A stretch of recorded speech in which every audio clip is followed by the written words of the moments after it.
جب آپ نئے نئے اللہ رب العزت کی طرف بڑھتے ہیں نا، نماز پڑھتے ہیں، اس کا ذکر کرتے ہیں، تو بڑا ہی سکون ملتا ہے، ایک روحانی اور وجدانی سی کیفیت طاری ہو جاتی ہے، سکون اور اطمینان والی کیفیت، مزہ آ جاتا ہے نا۔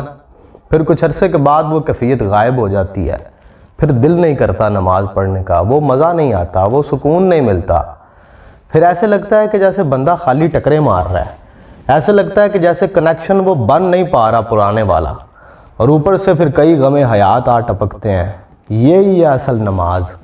وہ جو پہلے تھا نا، جب بڑا ہی مزہ آیا تھا، جب بڑی کیفیات عطا ہوئی تھیں، وہ دراصل ملن کی گھڑیاں تھیں، وصال یار کی لذت تھی۔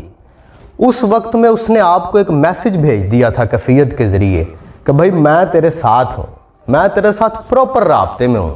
اس کے بعد وہ کیفیات واپس لے لیتا ہے۔ اس وقت آپ نے ثابت قدم رہنا ہے، اس وقت نماز بڑی ضروری ہے، اس کی یاد بڑی ضروری ہے، کیونکہ آپ کو پتہ ہے محبت کا سب سے بڑا امتحان کیا ہے؟ تو نمیدان ہنوز شوق بے مرزد وصل۔ محبت کا سب سے بڑا امتحان جدائی ہے۔ ہجر میں پتہ چلتا ہے محبت کا۔ وہ کیفیت تو وصل کی کیفیت تھی، اور وہ متواتر سہاری بھی نہیں جا سکتی، مجذوب ہو جاؤ گے اگر متواتر رہی وہ کیفیت تو۔ اس لیے اللہ رب العزت کا کرم ہے کہ وہ کیفیت آتی جاتی رہتی ہے، لیکن ہجر کے وقت اس کو یاد کرنا نہیں چھوڑنا آپ نے۔ ہوتا وہ تب بھی ساتھ ہی ہے، بس ذرا توکل بڑھا رہا ہوتا ہے، ذرا درجات بڑھا رہا ہوتا ہے، ذرا مزید قریب کر رہا ہوتا ہے۔ محبت کا سب سے بڑا طریق یاد ہے۔ وصل میں یاد آسان ہے، جبکہ ہجر میں بڑی مشکل، اور ہجر کی راتیں تو ویسے بھی عام راتوں سے لمبی ہوتی ہیں۔